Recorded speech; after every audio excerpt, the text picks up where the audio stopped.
The first meteor slashed the velvet sky above Mount Suswa at 9:17 p.m., turning the night over Kenya's Rift Valley an impossible green. Amara Njaguna, standing on the veranda of her late grandmother's house, felt the old stir in her chest, an almost forgotten flutter, equal parts excitement and trepidation. 20 years ago, during another unexpected shower, she had felt the same flutter when a cluster of glowing children with bodies like molten glass rose from the maize fields and introduced themselves as the Higa star spirits, visible only to the young and the pure of heart. Back then, Amara had been 10 and very sure that her best friend Kamau Muita would stay in the valley forever. They'd promised to keep the Higa secret and safe. Then life happened. Kamau's scholarship to the University of Nairobi, Amara's obligation to help on the family farm after her grandmother's stroke, and the unstoppable march from childhood beliefs to adult pragmatism drove them apart like tectonic plates. Until tonight, Amara fished her phone from her pocket and dialed the only number she still knew by heart. A gust wrestled with the acacia branches as the call rang through. Tomorrow? Kamau sounded surprised and then, in that single syllable, relieved. They're back, she whispered. The Ihiga. A long pause. In the background, she heard chatter and club music. Wherever he was, it wasn't quiet. You're serious. Mount Suswa was lighting up like a bonfire. I can feel them, Kamau. Same as before. He exhaled. I'll hire a car right now. Keep watch, yeah? Always. She hung up, pulse galloping. The second streak tore across the sky like a silver claw. When it faded, Amara's fields shimmered. Tiny figures no taller than a maize stalk stepped onto the dark soil, bodies pulsing with liquid starlight. Children's voices drifted up the road from Suswa Primary School's dormitories. Shrieks of wonder, applause, laughter. The Ahiga were visible again, to the kids at least. Amara saw nothing but air rippling, as if heat waves hovered over the cool earth, yet she felt the presence as surely as she felt her own bones. Keep safe, she whispered into the night. Kamau's phone battery died just outside Mai Mahiu, but by then the road turned to familiar dust and bottle brush trees. He ditched the borrowed sedan at Amaro's gate shortly after midnight. Every stride toward the house shot nostalgia through his chest. The veranda where they'd once swapped cowrie shells, the paint-flaked swing they'd repaired the summer Amara first glimpsed the Aiga. She met him on the stairs, barefoot and bracing a thermos of sweet tea against her ribcage. The sight of her hair wild, eyes bright as if they contained sparks, hit him like a hammer to glass. Still awake, he said. Wasn't likely to sleep after calling you. They stood there, two adults straining to hear the echoes of their younger selves humming between them. He smelled wood smoke on her shawl and citruses in her hair. She poured tea into enamel cups, then nodded at the faint shimmer above the maize. They aren't visible to us anymore, she said softly, but the kids can see them. I heard their cheers. Means the field's still pure, he swallowed. Do you think the promise still holds if we can't see them? Amara's answering smile was bone deep. The promise holds because we made it. He wanted to kiss her then, before the past and the future tangled again. But a new sound shattered the hush. Timpani of diesel engines climbing the hill. Headlights carved through the night. 3 pickups rumbled up the dirt road toward the crater. The lead vehicle bore the blue crane logo of Orion Frontier, the multinational mining corporation rumored to have secured prospecting rights from here to Nakuru, as gossip went. Amara's brow furrowed. They're early. The permits haven't cleared Parliament yet. Tell the vulture the feast is next week and watch him arrive today. Kamau drained his tea. If they blow seismic charges near the crater, the Ihiga will scatter maybe forever. And the kids lose them? Amara's jaw tightened. We can't let that happen. He met her eyes. Then we make good on our promise, tonight. The crater lay 4 kilometers beyond the farm, cradled by scrubland and lava caves. Amara and Kamau jogged the footpath, while shadows from the meteor shower jittered like frantic puppets around them. They reached the ridge in time to see Orion workers unloading equipment, tripods, drill bits thick as baobab trunks, and crates labeled explosive 3.6 seismic charge. At the lip of the crater, several school children in pajamas watched in horrified silence. Kamau recognized little Wanjiku Mwangi, who lived across from his aunt. Kamau knelt before the kids. "Can you see the Ahiga?" "They're scared," Wanjiku whispered, pointing at a cluster of shimmering outlines bobbing near the crater floor. "They say if the earth shakes, they'll lose their doorway to the sky forever." A bespectacled boy, roughly 12, tugged Kamau's sleeve. "Sir, do grown-ups really not see them?" "Not anymore," Kamau admitted, "but we can still help." Behind them, a foreman barked orders in American English. Workers planted dull metal cylinders around the mouth of the crater. Amara clasped Kamau's wrist.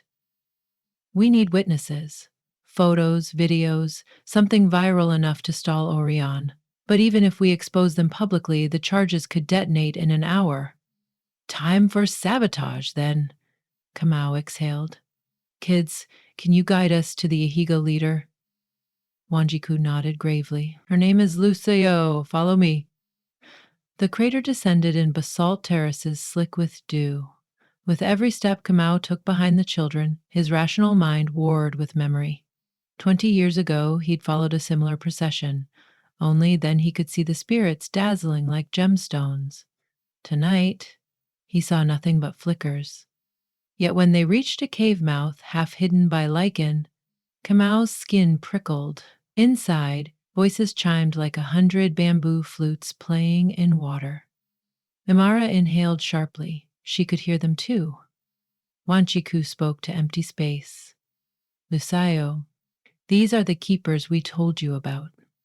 A figure began to resolve in Kamau's sight, not visually, but as an imprint at the edge of comprehension. A silhouette of constellations, stardust swirling where limbs might be. When Lusayo spoke, her words bloomed directly in his mind. "Welcome back, Watchers. The chasm between us widened as you aged, yet the pledge wraps around your heart still. We're here to keep it," Amara said aloud. "Your doorway is threatened. We feel the rumble of foreign machines. If the crater cracks, our tether to the cosmos snaps with it." Kamal's throat tightened. "Tell us what to do." Starlight pooled, and an orb the size of a mango drifted forward. In its core glimmered a shifting map, an aerial view of the crater and the ring of planted charges. Lines of white fire traced pathways between them. "Dislodge these 3 nodes," Luceo's voice pulsed, indicating a triad on the map. "Without the set completing, detonation fails." Amara studied the map. "They're on the east rim, near the old fig tree. We can get there." Luceo's final gift was a hush of courage that filled Kamau's lungs like mountain air. Then the illusion dimmed. Outside the cave, wind carried the hiss of welding torches. Kamau's watch read 1:22 a.m. Sabotage, it turned out, was easier imagined than enacted. The charges stood waist high, each bolted with heavy pins and wired to a central detonator box already half buried in the ash. Amara volunteered to play decoy. She strode toward the nearest floodlight, arms waving. "Excuse me, does your environmental impact study include Cowling's ground gecko? They're endangered." Workers froze. A tall specter of a man in reflective vest whirled. "Who the hell are you?" "Local resident." Amara's smile could have sliced steel. "I know my legal rights." While the foreman ranted, Kamau and the kids, 5 braver souls who'd insisted on helping, snuck behind crates. Each node required 1 pin removed. The trick was to avoid snapping the motion sensor alarm wired to a mercury switch installed at base. Kamau's engineering degree finally justified itself. He guided Wanjiku's small hands. "Loosen the bottom pin 2 turns, slide in the wedge, hold. Good. Now out." The first pin clattered into the dust. Node 1 disabled. A spotlight swiveled. They ducked behind rocks. Kamau's heartbeat hammered echoes through the crater. At the tree line, he glimpsed Amara still sparring verbally with the Orion man, quoting wildlife acts with the fluency of a constitutional lawyer. Node 2 required crawling through thorn brush. Twigs lacerated Kamau's palms, but at 2:04 OEM, the second pin joined the first in his satchel. One left. A sudden flare of white light erupted at the rim. The foreman had apparently grown tired of Amara's interference. Two guards grabbed her arms. Kamau's blood turned electric. He motioned to Wanjiku. Get the rest of the kids to safety. And you? Finishing the job. Wanjiku hesitated, then nodded and fled with the others into long grass. Kamau ran perpendicular to the floodlights, chest scraping ground. The third charge loomed under the fig tree. 50 meters beyond, guards shoved Amara toward a truck. Take her to the gate and wait for the police, the foreman barked. Kamau's vision tunneled. Amara needed him. Lucio needed the pin removed. His childhood promise and his adult love collided in the crucible of seconds. He crawled the last meters, tongue thick with red dust, and knelt by the steel canister. He twisted the first bolt, gloveless hands trembling. Metal squealed. Somewhere a radio squawked. Unit 3 status? Another twist. The bolt refused to give. Kamau repositioned, braced his boot against the canister, and heaved. A snap ripped through the air. The bolt loosened, sprang out, bounced into nettles. An alarm did not sound. Node 3 disabled. Kamau stuffed the pin into his satchel, swung it over a shoulder, and lunged through the underbrush toward the vehicles. The guards hadn't cuffed Amara. They assumed a barefoot country girl posed no serious threat. They learned otherwise when, reaching to shove her into the Land Cruiser, they received a faceful of Rift Valley dust kicked up by Amara's heel. She darted sideways, but the foreman grabbed her braid. Enough, he snarled. A flash tore across the compound, Kamau, running like a comet, shoulder slamming against the foreman's ribs. The man crashed into a crate. Amara's arms flew free. They sprinted together, weaving between fuel drums toward the crater path. Behind, guards chased, radios crackling. The first meteor showers were quiet overhead, but a fresh volley ignited the sky tangerine, violet, carnelian. The heavens seemed on their side. At a bluff above the crater, they stopped, gasping. Kamau showed her the 3 steel pins. We did it, he said. For now, she answered. Sirens wailed in the distance, police summoned by Orion. Backup arrived soon. Then we call bigger backup. Kamau raised his phone, flashlight on, toward the sky and flashed SOS in Morse code, the way they'd done as kids for fun. Except this time, whatever hovered in the heavens responded. A cluster of meteors veered, shedding sparks that cascaded like rain around Mount Suswa, the entire ridge illuminated. Even adult eyes could not deny that something otherworldly danced there. Cameras across the valley came alive.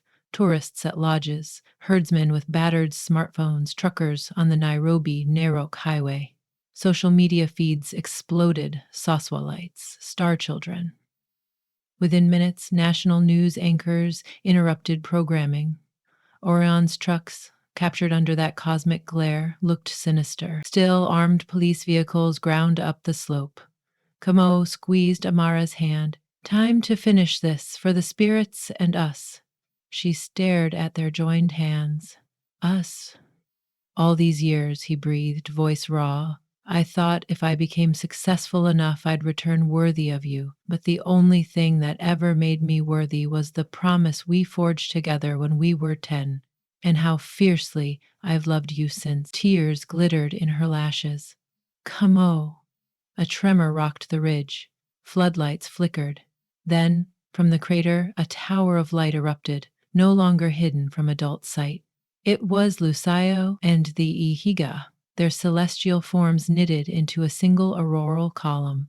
The anomaly halted everyone, guards, cops, even Orion's foreman mid-stride. Lucio's voice spilled across the valley like wind inside a church organ. Witness, remember, protect. One by one, the seismic charges fizzled, casings buckling like tin under invisible pressure. The detonator box exploded into harmless sparks. Cattle lowed in nearby pastures. Leaves glowed silver. The cops stared. Slack-jawed. No one fired a bullet. And amid that unearthly hush, Kamau cupped Amara's face. He kissed her gently first, testing if the world still allowed tenderness amid cosmic uproar. Then deeper, with 20 years of withheld devotion. When they parted, her smile outshone the meteors. She rested her forehead against his. I love you too. Always have. Her laugh cracked with relief. Let's never wait for another meteor shower to say so. By dawn, Orion Frontiers equipment sat confiscated under tarps labeled Kenya Wildlife Service. The government, under public pressure generated by last night's viral videos, announced an immediate moratorium on all mining activity within 30 kilometers of Mount Suswa. Headlines worldwide debated the Suswa phenomenon, though scientists offered only weak theories about ball lightning and mass hallucination.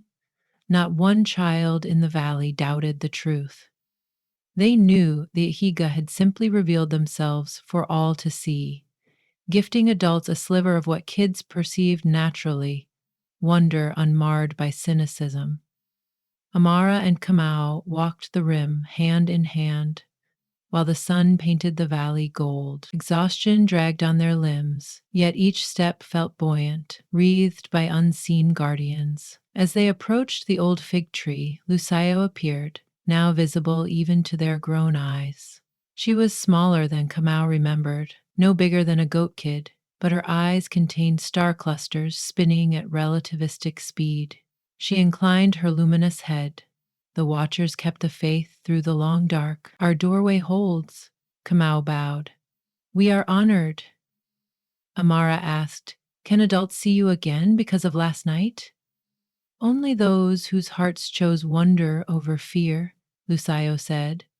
Many observe the light, but only a few will carry it forward. Children help you remember. This too is a kind of partnership. She extended a filament of light that coiled like silk around their joined hands. A blessing passed through their skin cool, then warm, then pulsing with promise. Guard this place together. In doing so, you guard each other. The filament dissolved. Lucio and her companions ascended, their forms merging with daylight so seamlessly it seemed the sky inhaled them. Amara's veranda became their command center in the weeks that followed. Volunteers formed the Sky Conservancy, chaired jointly by Amara and Kamau. School children submitted drawings of Ihiga habitats, which Kamau transformed into proposals for education trails. University astronomers, drawn by rumors of spatial anomalies, partnered with local elders to archive myths about star children. What began as defense became stewardship, and Mount Suswa breathed easier. One clear evening, Amara rested her head on Kamau's shoulder as they watched constellations well known to them, but now tinged with secret intimacy. Do you think, she murmured, there are watchers somewhere up there, promising to protect us in return? Kamau kissed her hair. If so, I hope they keep their vows as faithfully as you do. A meteor skimmed the horizon, brisk, bright, gone in a blink, yet it left a burnished trail that lingered. Amara traced it with her finger in the air. Another Ihiga being born, she said, or coming home. They fell silent, letting the sounds of the Rift Valley swell around them. Hyrax calls, wind through euphorbia, distant song of children playing after supper. Somewhere hidden, star spirits glided between worlds, safe, because two people learned that growing up didn't mean growing blind, and that some promises, like some loves, cross every horizon and come flaming back, brighter each time. Years later, after wedding vows spoken under the fig tree, after their first daughter's birth aligned with yet another meteor shower, Camus wrote in his journal, Wonder is not the opposite of adulthood. It is the cotton thread sewn through childhood that can still stitch two grown hearts together. We only need to tug it, and the universe answers. Downstairs, Amara's laughter mingled with their daughter's squeals. Outside, the crater slumbered under starlight, doorway intact, because two children had once believed and two adults never stopped acting on that belief. A soft knock sounded at the window. Kamau looked up. Wanjiku, now a teenager, waved and pointed skyward. Another meteor shower traced argent arcs above Suswa.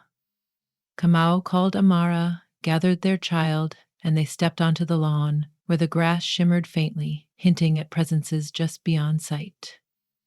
Their daughter giggled, clapping at figures only she could fully see. Kamau and Amara exchanged a knowing grin. No translation necessary. The Aiga were greeting a new guardian. Above them, meteors burned and vanished. But the promise they carried, the one between stars and souls, between friends turned lovers, remained, bright as ever, lighting every tomorrow.